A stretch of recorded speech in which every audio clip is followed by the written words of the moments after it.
That's a good one. That's a good one. So anyways, these two mods I think needs to be on every LT4 owner's radar, whether it be Blackwing, Escalade V, obviously Z01, Camaro or Corvette Z06.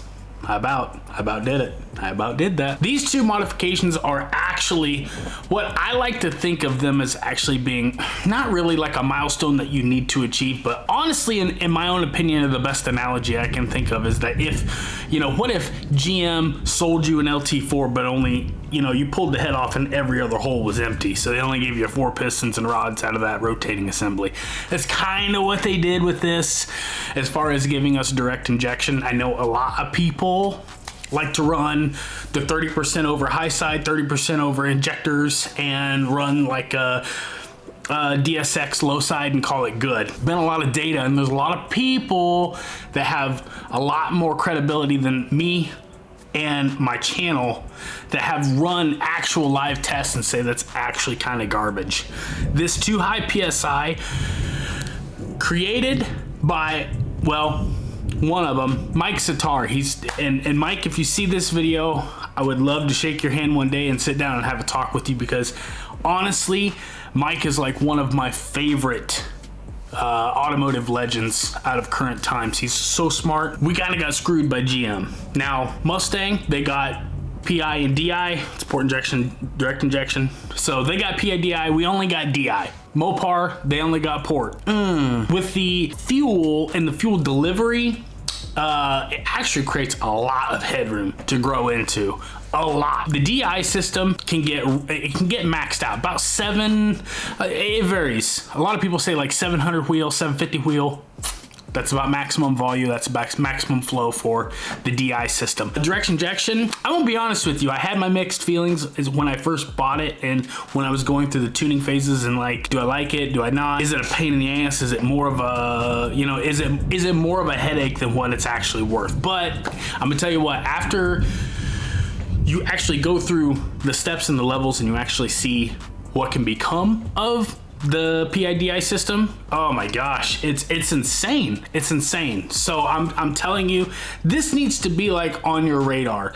I know everybody wants to go, you know, 32, 38 or more lobe on the high side cam. You can do that. I'm gonna say it's in my belief that you could just build a low side and add the too high PSI. Now, I'm gonna tell you what, the too high PSI, there's a lot of people that are trying to jump into the market for Gen 5 LT, but I'm telling you, the too high PSI, they got it right.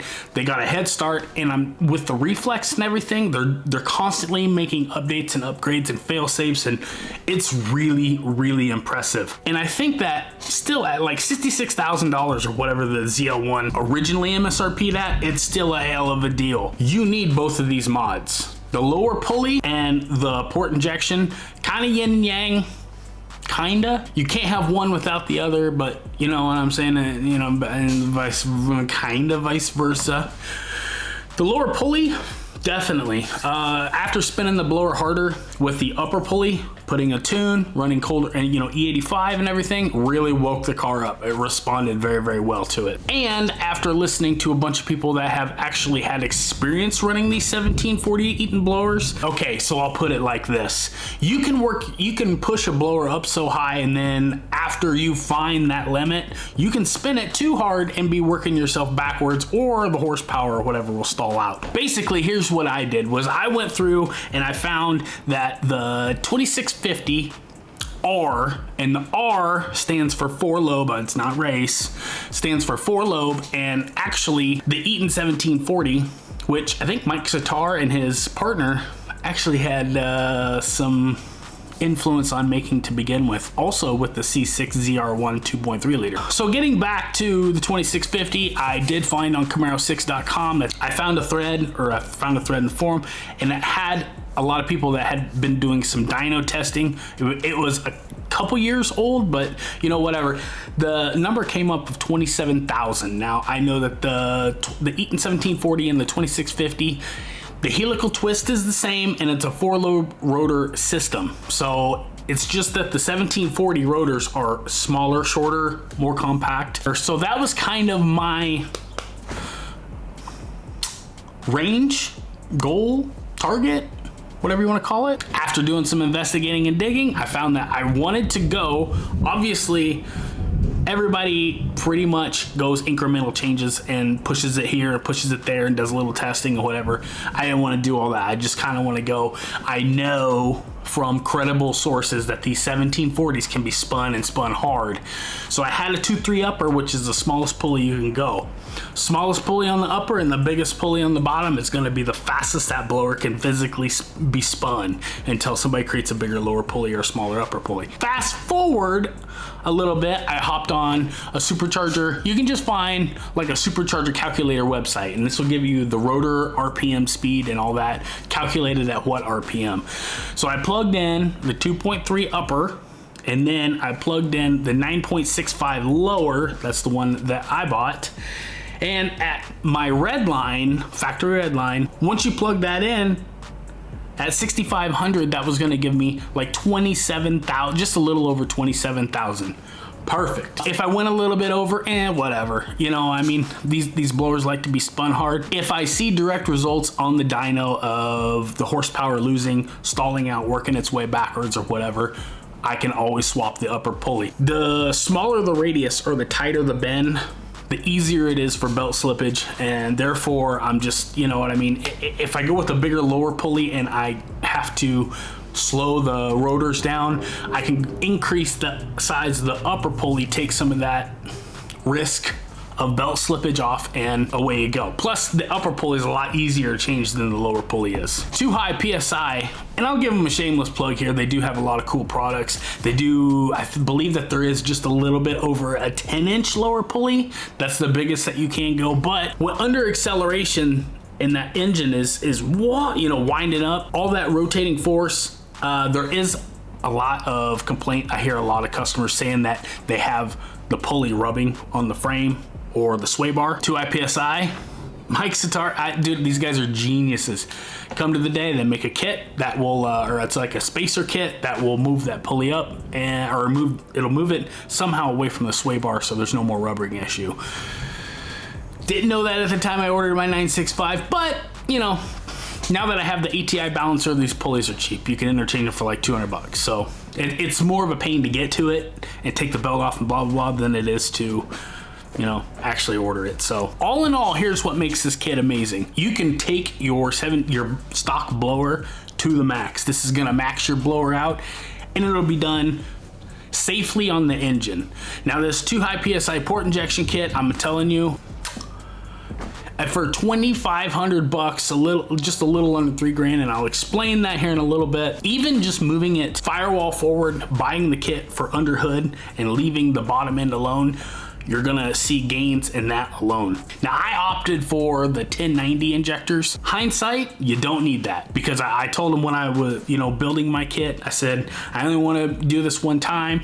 I want 1,500 wheel. Obviously, we opted for the biggest injector. I wouldn't do that simply because you're not spraying the port all the time. It works its way up to a certain threshold. I don't know, you'd have to ask my tuner Justin, you'd have to ask him about it, but it works its way up to a certain threshold, then the 2 PSI kit will start spraying. Therefore, you don't need a massive injector. It's actually harder to get a larger injector to idle and spray consistently at that small of an increment or that small of a demand. Like I said, hindsight, I wasn't aware that I didn't know. That's the best part about the 2 PSI kit is all the parts are interchangeable. I can go back and change them if I have to.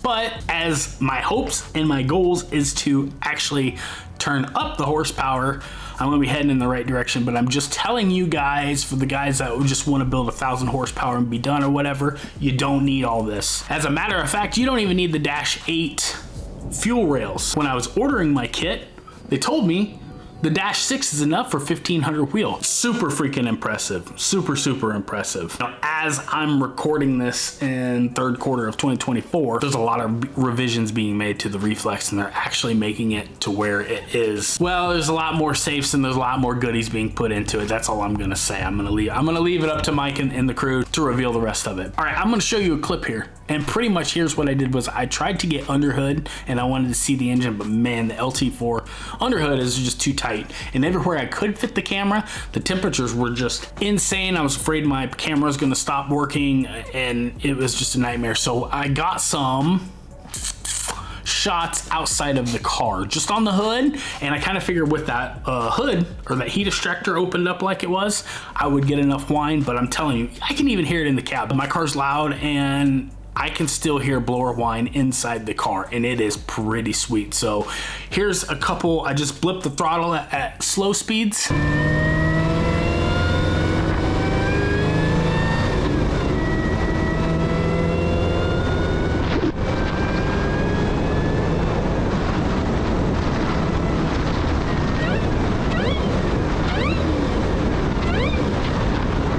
And then all I did was got just a little bit of boost, and I pulled one gear.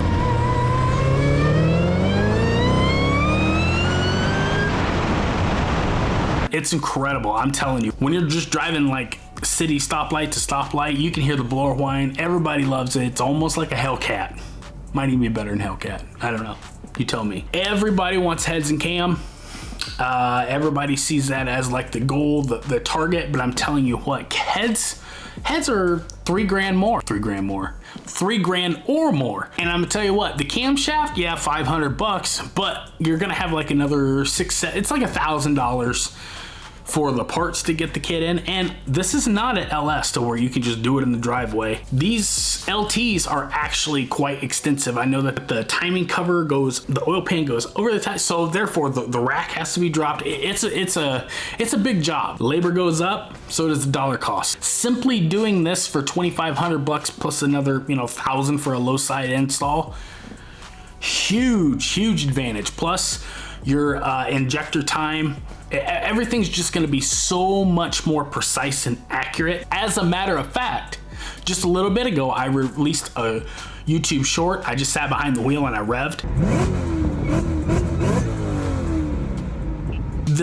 Now I do have the 12-pound monster clutch. When I showed you guys the flywheel assembly, the ultralight, this car is insane. I'll be honest with you, there's a couple things that had to happen. And if you pay attention to that short, and what you want to look for when it's just the ability to jump around the RPM range. And that's going to help the 10-speed and the 6-speed. If you look in the manual, you'll see that rev match helps you on the upshift, it helps you with the RPM swing up and down. It tries to find the precise exact RPM it needs to be in when you go for that gear. In that short, you'll see that the rev match was on, and it does have the port injection.